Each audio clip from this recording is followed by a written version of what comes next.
Standing up in McKinney, this is According to Callus, episode 606, coming to you on the 21st day of March, the year of our Lord, 2024, 3/21/24. Today we're reviewing a book. Yes, we're trying to get back to the schedule at hand, a return to normal, if you will. Today is usually the day where I will stop and talk about a book and or a movie that I have recently watched, enjoyed, read, listened to, whatever the case may be. So the book for today is called Blue Dawn. Its subtitle is The Most Chilling What If in History. The opening sentence here, or in the introduction, it began with a virus and ended in a coup. It's one of these books where it was ripped from the headlines. So it was the author was Blaine Pardoe. It's Pardoe. The title is Blue Dawn: The Progressive Overthrow of the United States. Blue Dawn. So as opposed to Red Dawn. Play on words, catch on. And on the cover it has a somewhat destroyed version of the Mount Rushmore monument. So I'm not going to get into all the details, but in his acknowledgement, he says, "My thanks to the year 2020, which demonstrated so clearly that millions of Americans were prepared to surrender their freedoms out of fear. It is a lesson that our leaders are not likely to forget. That kind of thinking makes books of fiction like this possible and utterly believable." I mean, I don't know what else to tell you. When I sat through this, there were a few things where it was like, maybe. But what really did it for me is the air of plausibility. You know, I'm not one to believe that we're just going to let something like this happen. But the death knell to conservatives, to those right of center, is they keep waiting. They keep waiting to do anything to push back. They'll go to their churches on Sunday and pretend all is well. Then they go to their work Monday through Friday and pretend all is well. And then on Saturday, they go home with the wife and the kids, or they go play softball or whatever their thing is. And all the while, their head is in the metaphorical sand, and they're not paying attention to what's going on in the world around them. One of the functions that I try and fulfill with my show is to bring people up to speed of what's going on around them. And not necessarily that it is the Blue Dawn, if you will, but just these are things of interest. These are things that are changing things around you. These are things that you probably ought to have your say in, probably ought to be involved in, probably ought to take the time out of your schedule, out of your busyness, to do something now before we go to that length, before the progressives completely upend all that is left of these United States. Now, while I am a proponent of Texit, and while I think that that might be the way forward, it is because of the progressive successes, the leftists' junta, if you will, that runs DC and a great many of the capital cities of the respective states that we're in partnership with, then I see that we can't fix all of the problems. So we have to focus on the things that we can. We have to focus on our city, on our county, and ultimately our state. So I'm going to read you a portion of the introduction to set the flavor, set up the stage for what is to come. In the spring of 2020, the American nation had been filled with bitter divisiveness and anger.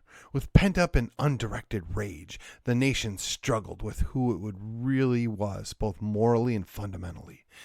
The media intentionally fueled these tensions to push a progressively liberal political agenda for mere ratings and to flex their political clout. The country had endured political division before and it prevailed, but in the past it had never been so connected digitally. Politics toyed with people's heart and welfare simply to sway opinion polls. Uncertainty with the economy and the handling of the pandemic were kindling for the fire that was already starting to roar in the hearts of many citizens. Fear was used to convince people to give up their rights. The nation had become a hot stew of frustration on the verge of boiling over. Anarchist cells sowed further division.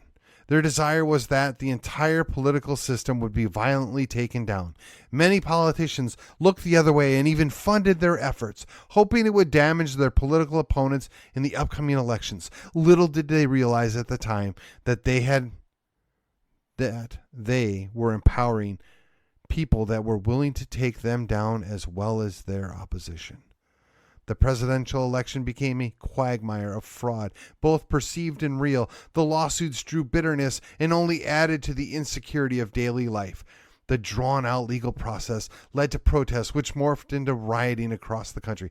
Brute force was applied to restore law and order, but it only generated more resistance and hate. Law and order began to dissolve. Indecision as to who had really won the election tore at the American people. Months of being suppressed by restrictions tied to the virus made their anger transition to undirected violence.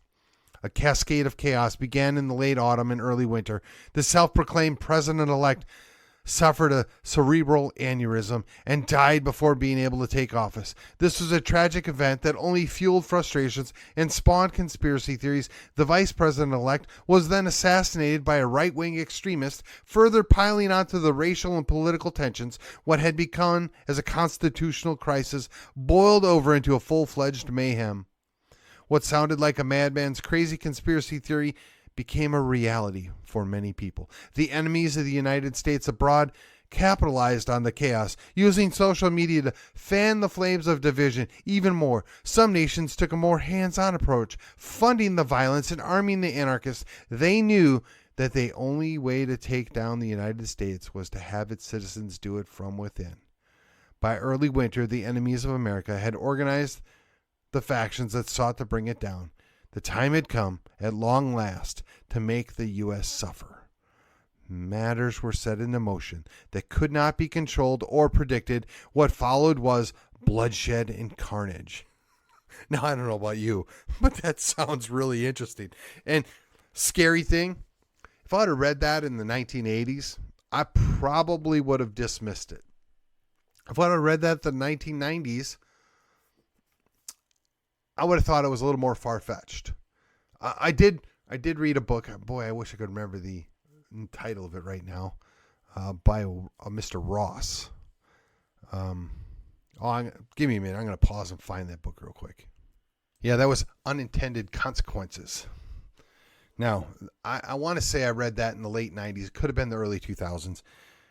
That was something more akin to that time period. Certainly plausible.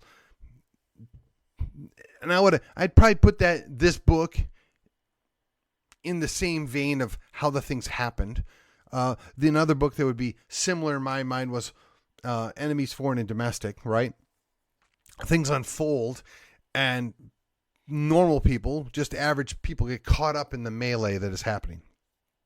So what's interesting in this book is it takes the idea that there are people that are in the know, that are in positions of authority or past authority, and they're involved and thrown together with other people that are just your average normal citizen, Joe Blow. And then there's groups of people that have a vested interest on the outcome and what's happening, and what does this mean, and where do we go forward? And they're trying to save what remains of these United States, which is why it's interesting that Mount Rushmore is on the front page in a damaged state, because it plays a pivotal part in the first book. Now, I have the second book. I haven't actually read it yet. It's in the queue.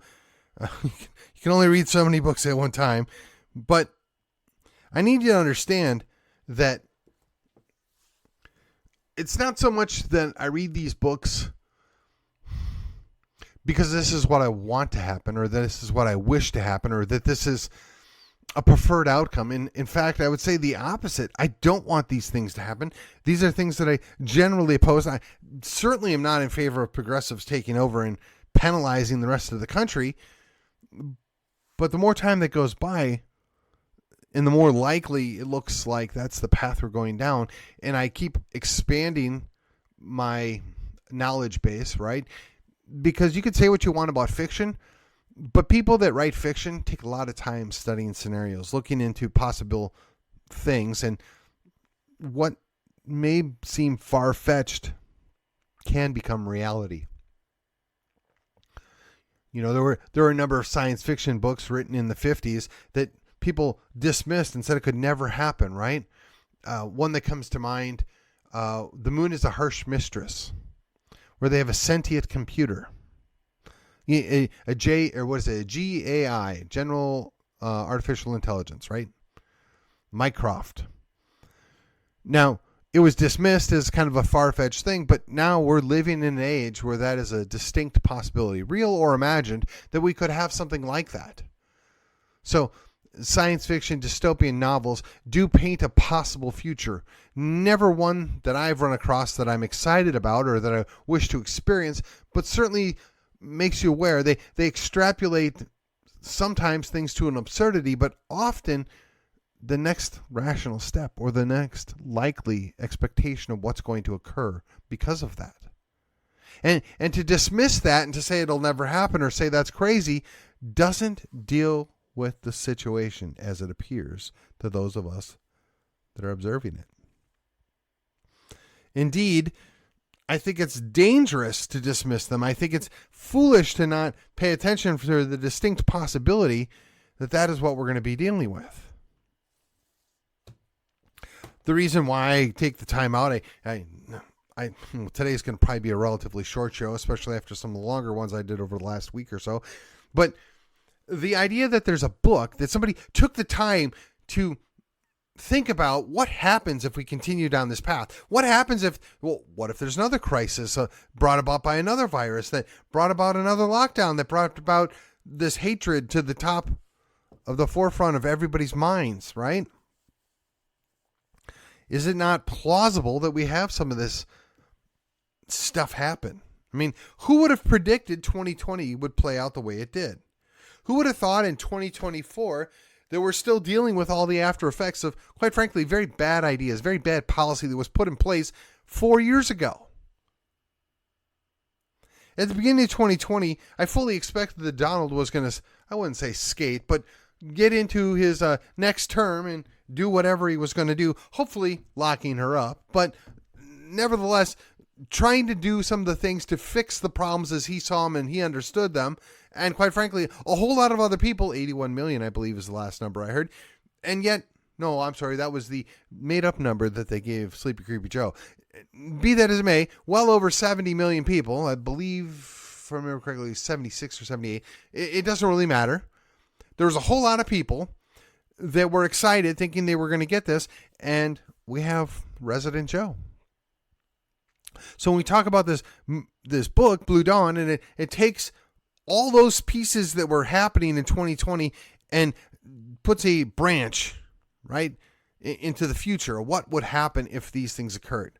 So in the book, we have essentially somebody that was in charge of the president's detail who's left with a dead president and is forced to survive in the near future on a assumed identity and actually goes to work for the government once again and begins to see firsthand just how far off the rails it's gone.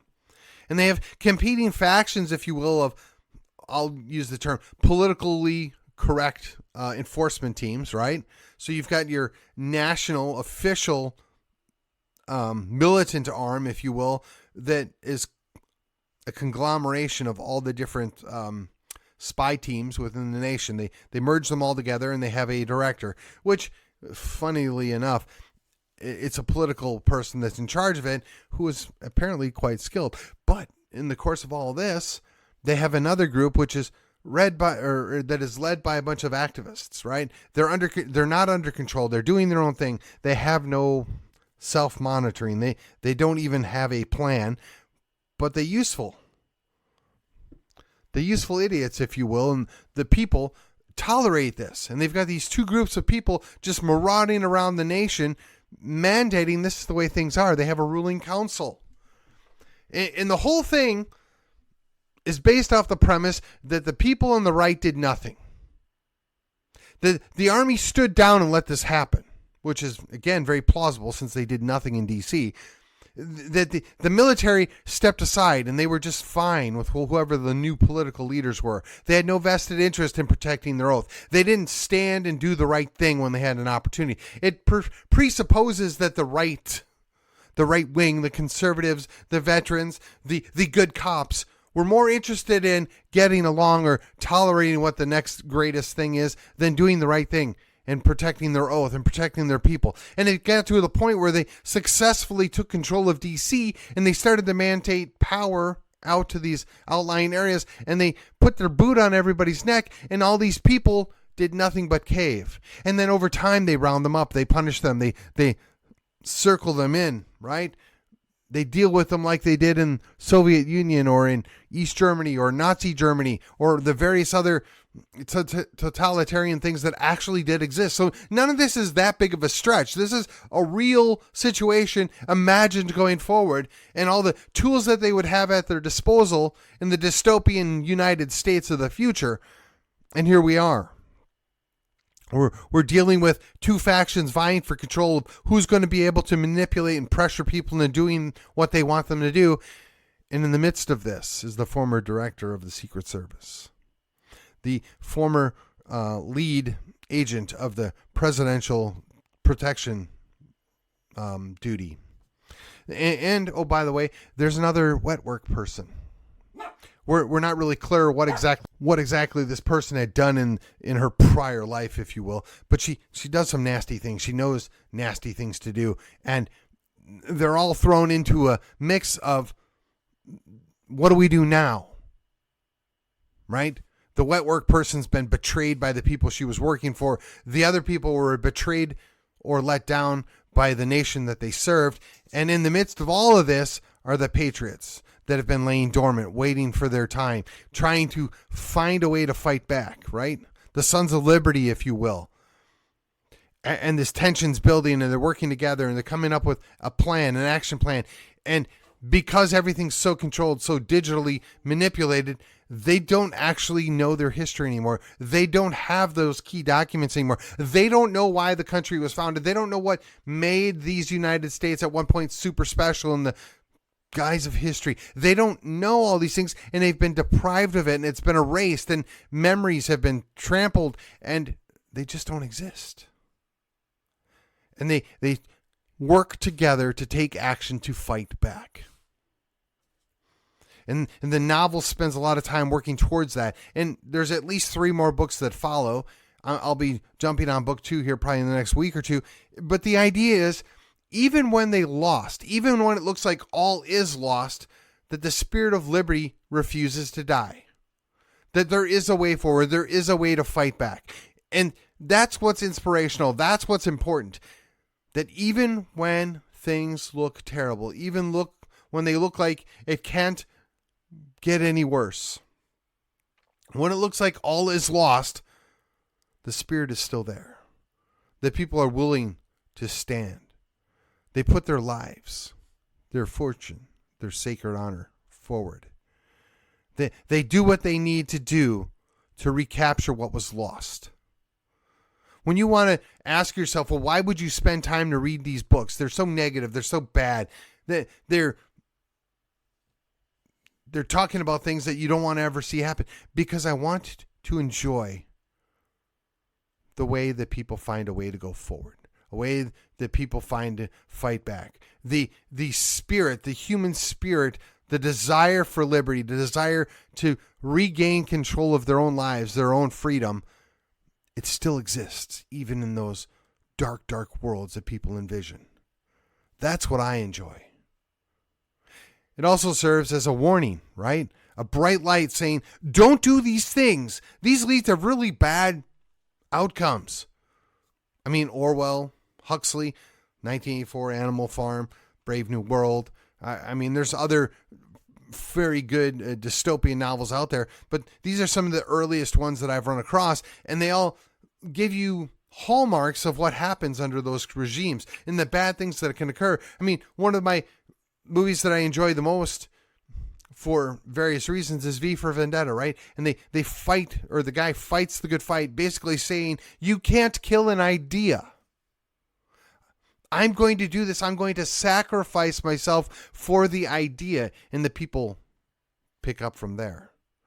These are the kinds of things that matter. But at the end of it, underlying all of this, there's one person. There's one person that did all that and more.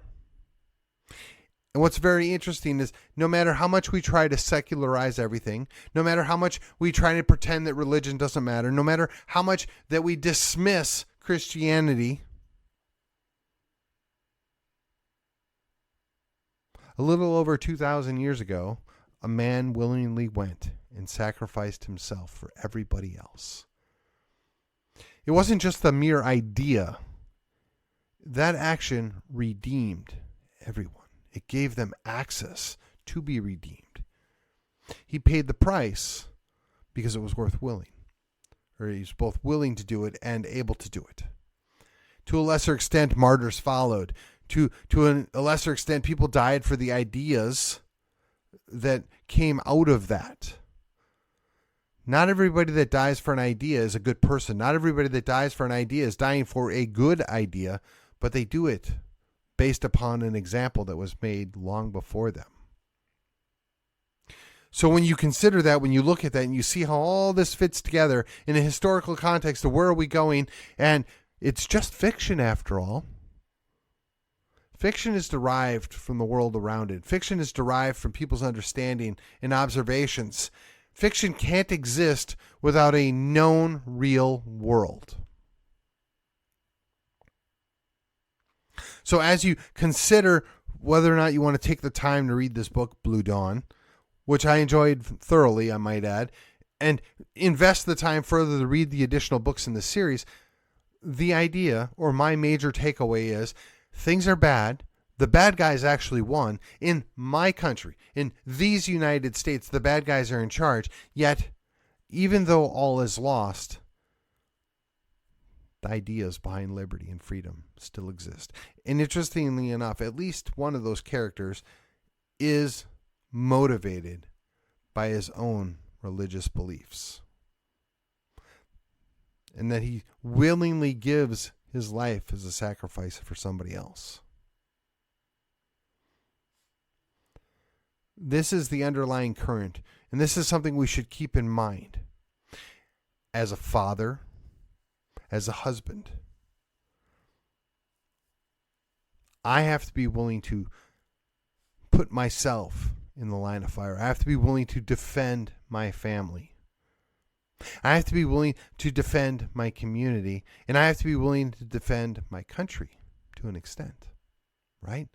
And I gave that oath, and I know a great number of people that have given a similar oath or the same oath, and it does not have an expiration. And while at some point I might be down, I'm not going to be out. At some point we may be lost the battle, but it's not over until we're all gone. The oath has no expiration. The commitment to life, liberty does not end. And the thing that animates it, the thing that backs all of that is my knowledge is to die is to gain. I'm here to live. I'm here to live for Christ. I'm here to live to protect my family, to protect my community, to do what I can for my country. But if I should die in the process of doing that, if I should have to make that sacrifice, I still win. And I really wish more Christians, some of you that are still listening to me, out there would look at it the same way that I do. Nothing's going to happen to me that God doesn't already know about. I'm not going to go home to him any sooner than it's my time. So I'm willing to go and take that stand. I'm willing to go and intercede. And I'm willing to put my face on, or not my face, excuse me. I'm willing to put myself, my face in the abstract, on the line, in place of others. I'm willing to stand in the gap. Now I'm asking you, if you call yourself a Christian, I'm asking you if you served in the military. I'm asking you if you've served someone else somewhere else.